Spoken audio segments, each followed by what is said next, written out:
When I created the Ultimate Horror Game tier list, my personal goal was to see if there was any game out there that could take the place of Creative Assembly's Alien Isolation.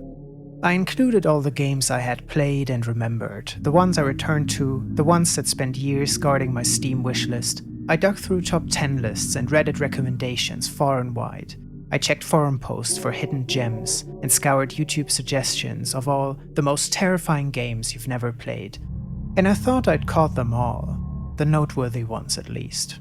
Turns out that there was but none that was able to take the place of Alien. A lot of them came close, but genuine and persistent fear is hard to create, the ones where you're afraid to find out how a story ends. So it seems there is one more game I need to rank on the tier list. I've discovered it last New Year's Eve. You learn to be wary of an innocuous appearance, of cute games with conspicuous tags.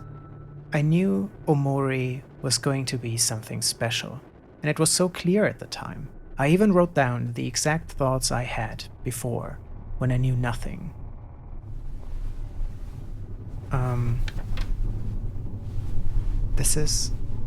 What is this?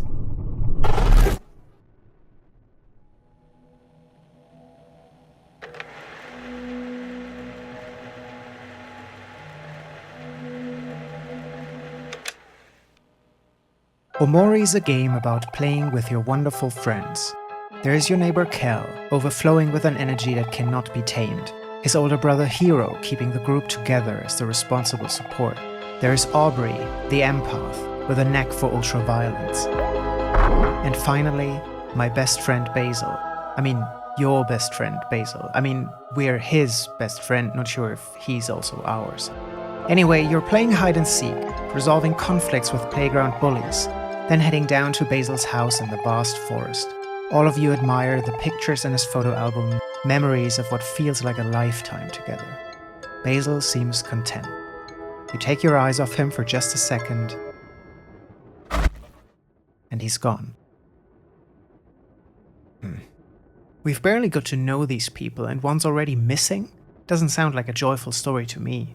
Let me walk this back and try again. Omori is a game about finding your lost friend Basil, a story about friendship and hope and persistence. Everyone comes together to look for him. You venture out into the vast forest again. You fight through countless critters in your way. But there's no trace of him, which is actually quite disconcerting. But that's no reason to give up. Omori is a game about overcoming your innermost fears. With Mari's help, you learn to handle your fear of heights and climb a 100-kilometer-long ladder to space just for him. Kel loses his pet rock on the way, but we don't care. Finding Basil is all that counts now. So we walk, and we talk, and we fight, and we smash through every stone, slash every traffic cone on the way. But still, no trace of Basil. Just keeps getting worse with every time I try. But we can't end like this. I need this to be positive. You know what's always positive? Hanging with Basil. We should just do something with that instead. You know, scrap all this. Forget the horror.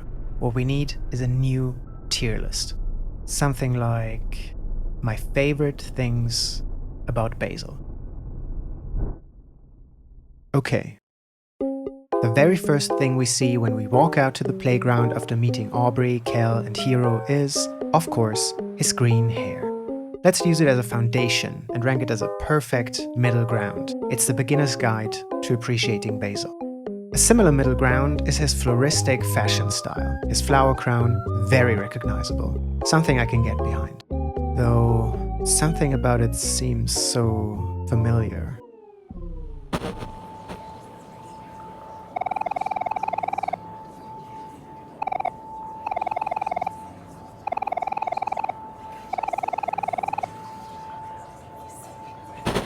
Next, a very important point, he's a short boy. I know we're talking superficialities here, but it's a point close to my heart. He may not be a short king, but surely a short prince, at least. And next, impossible to miss, he's a soft boy. He's emotional, he's squishy. I think this deserves top of bagel tier. Then we have that he likes caring for plants, something close to his heart.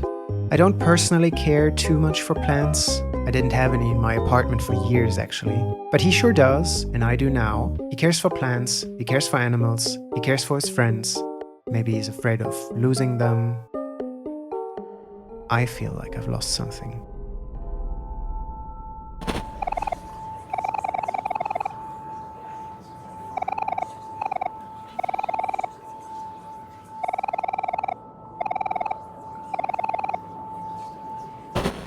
Basil's someone who's hopelessly empathetic, a crucial trait. It makes him lovable, but also vulnerable. He easily becomes attached, and maybe relies too much on others. I place this somewhere in Babel tier. Next, low confidence. I'm actually not so sure anymore. I think I remember him being shy, that he's easily discouraged, but let's put this one in stranger tier for now. You know, the more I think about it, the more Basil does seem like a stranger to me. I don't know if I can even do this. Does he have low confidence? Is he someone who likes to read? Does he have a crush on me?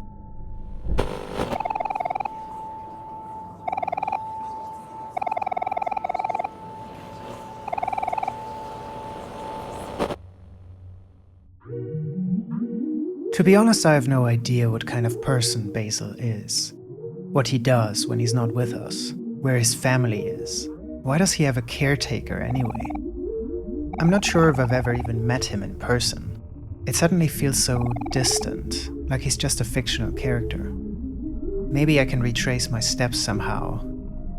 How did it all fall apart so fast? If I don't finish this, I don't think I'll finish anything ever again. I've prepared something that just cannot go wrong. A tier list of all the locations in Omori. Their design, their battles, their music. Everyone seems to love tier lists, so here we go. We start where we always start, the beginning and the end, white space. We've been here for as long as we can remember. It's the only place there is in the game, so I ranked this pretty high. It's fitting to place it in Live Here Forever. It's not like we have a choice anyway. Omori is a game where you're eternally sealed in a blank room. All your belongings are kept in a tiny square, a laptop with a calendar of your slowly fading past, a sketchbook of the things you'd prefer to keep forgotten, and a box of tissues to wipe away your sorrows, and a black cat. No matter how far we try to go, we always seem to end up right where we started. I'm not sure what to do here. I don't think there's any way to escape this place.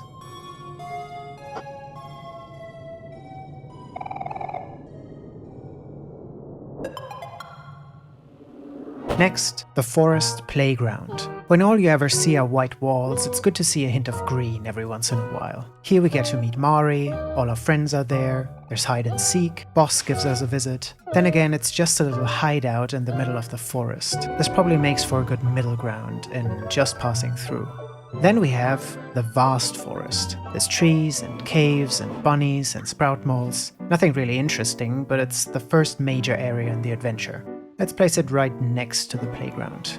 Then off to Otherworld, much more intriguing. Lots of characters, completely different color palette. We meet the space pirates for the first time. Not that much to explore on its own, but something I wouldn't want to skip. We can put it just above the vast forest. Then we've got the Junkyard. Much more to find here than just Otherworld on its own. It has one of the best early fights, also the one and only reported sighting of M's, but it's somewhat difficult to navigate.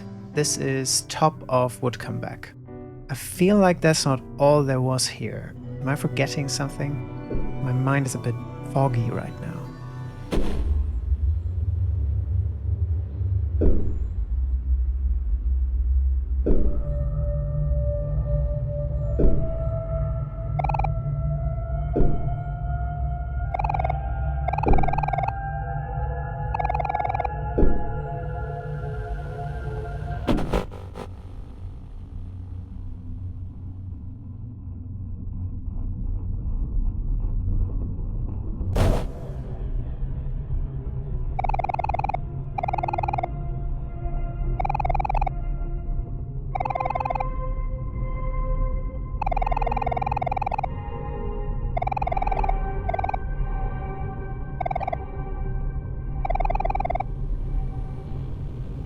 Now it might happen that we find ourselves someplace else entirely, in a little sunny spot called Faraway Town. Not sure what's up with that, seems like a disillusioned copy of the real world, I don't know. But there's a lot happening here, and it was where I immediately knew where in my heart this game would settle down. This is Live Here Forever tier, though I have a dreading feeling we won't be living here that long, unfortunately. Now we proceed to a little detour up to Pinwheel Forest. I didn't go here for quite some time, and it was extremely underwhelming. It's got its own location on the map, but once you get there, there's barely anything to find. This will be one for recycling.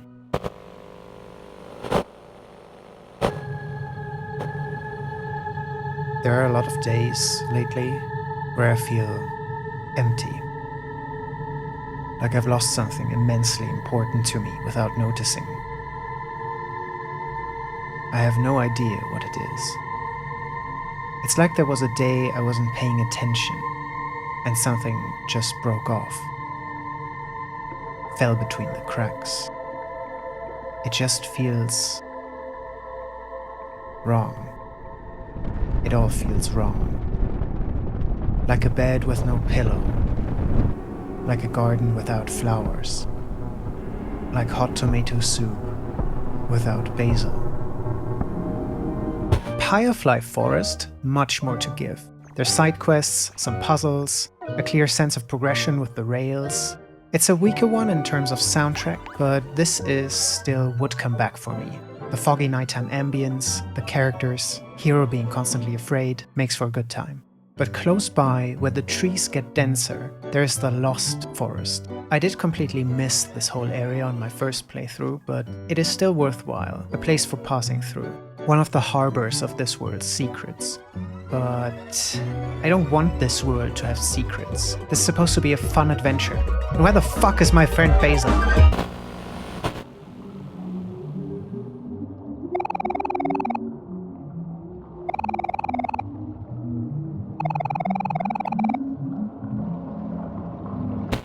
Next we move from mid-tier to superb soundtrack with the Sprout Mole Colony. This is lighthearted, this is fun, we've got Sweetheart's Quest for Hearts, and a route into the castle. This is one I would come back to.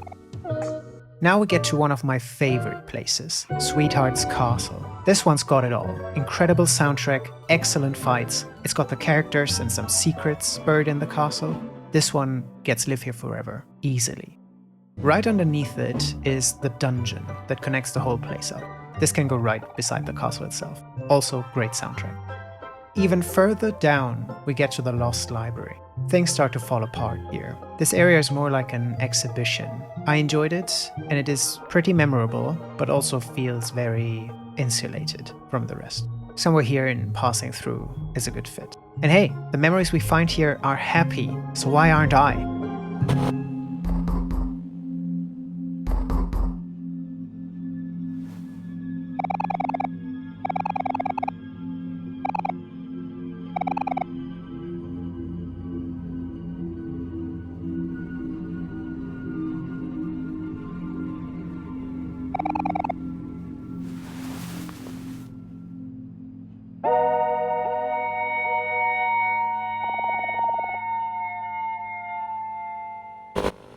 We might want to visit a few of the detour places before we start to wrap things up.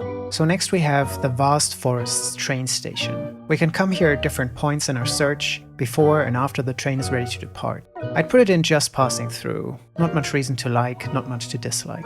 Though it has some for you if you hate bunnies. Taking the train gets us to our next location, Orange Oasis. This one gets top place just for its puns alone. The only downside is that the battle music is far below other areas. I would come back, but it really only works to connect us to its much more interesting other places. And one of those is Dino's Dig.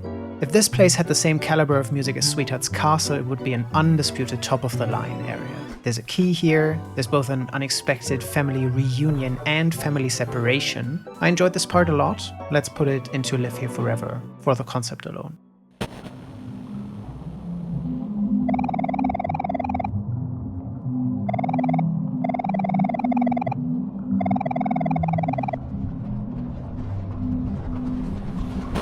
Also nestled here is the entrance to Raintown. This works similar to the Ghost Party, just that the entire side quest happens inside the area. It's cute, but it's also done in under a minute. I think this needs some more time in the oven, so let's put it in recycling, just like my hopes and dreams.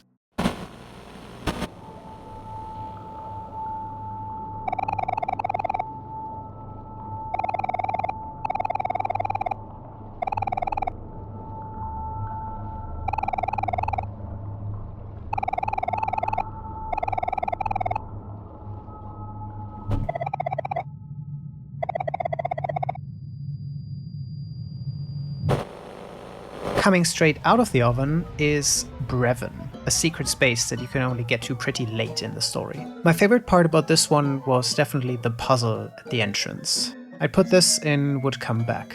And you know who I'd like to come back? Basil. Where are you, Basil?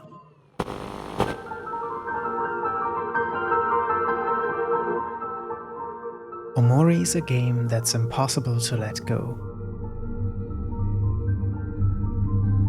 It digs into your heart and builds a home for flowers. How can you even describe what it truly is? It's impossible.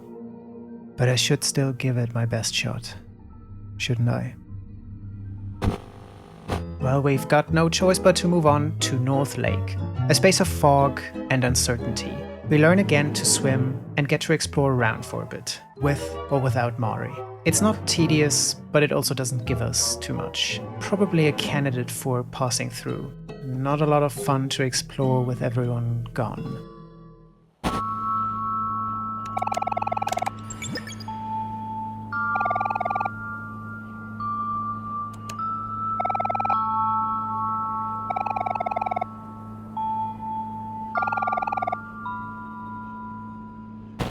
And we eventually end up descending into Deep Well, and the Endless Highway, distinctly where the whole adventure takes a less than joyful turn. This was overall one of my favorite places, easy to navigate, the tall booths sectioning off the highway, alternative paths to take, the cabs to get around quickly. This is Would Come Back, I guess. I feel like I'm not getting anywhere like this.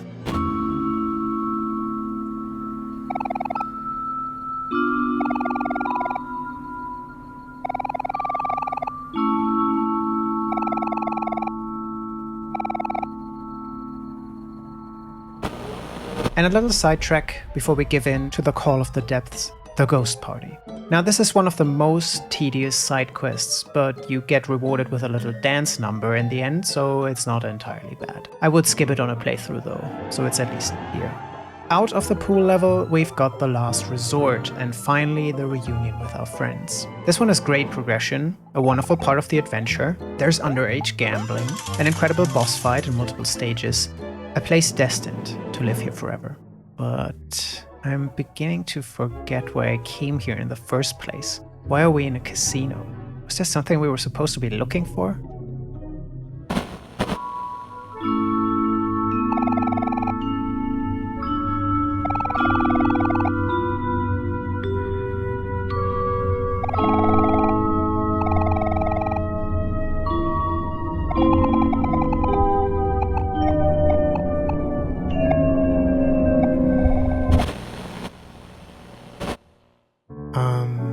Okay, we decay further now with Deeper Well. While it has its moments, I never really like navigating through this, especially if you need to return to it later. Too many narrow branches, too many teleport points. On the other hand, it's also home to my favorite dialogue from Branch Coral. Ultimately, this one has to go into skip for me.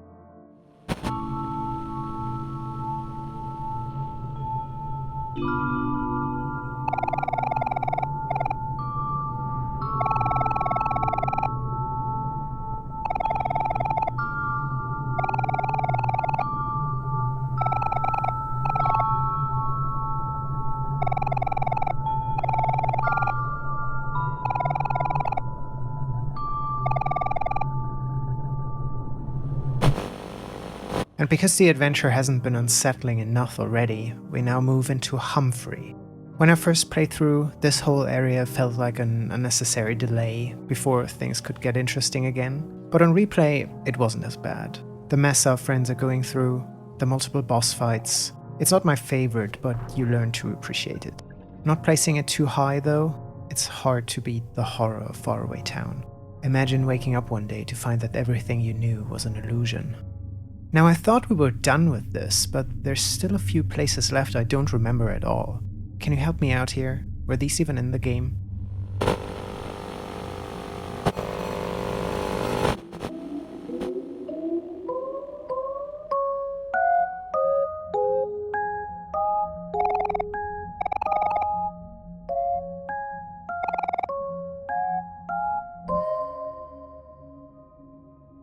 Omori is a game about being all alone.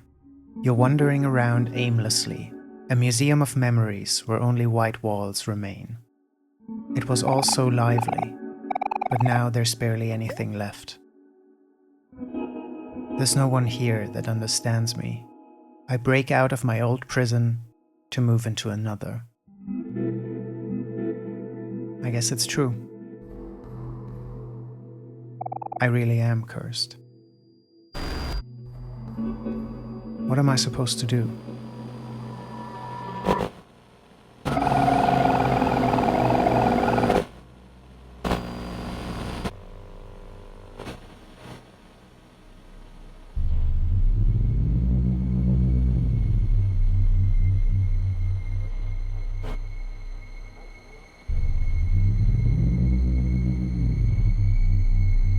Omori is a game about regret and irreversible consequences.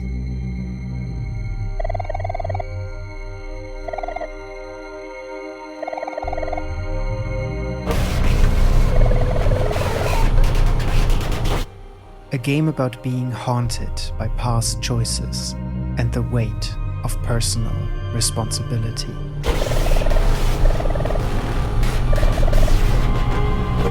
Moving on is one of the hardest things there is. A peril never forgets to be. And most cruel of all, there's something that keeps it anchored inside of you. The guilt. Sometimes all your options are grim.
And that is the video. To you it might feel like we've only just arrived. To me, it sure was an eternity. The soundtrack was already stuck in my head before I started. So, the thread in all of this is what makes a horror game? What actually is the secret spark that puts it on top of the list? Some have the scares, an active terror, an anticipation of what lingers in the dark.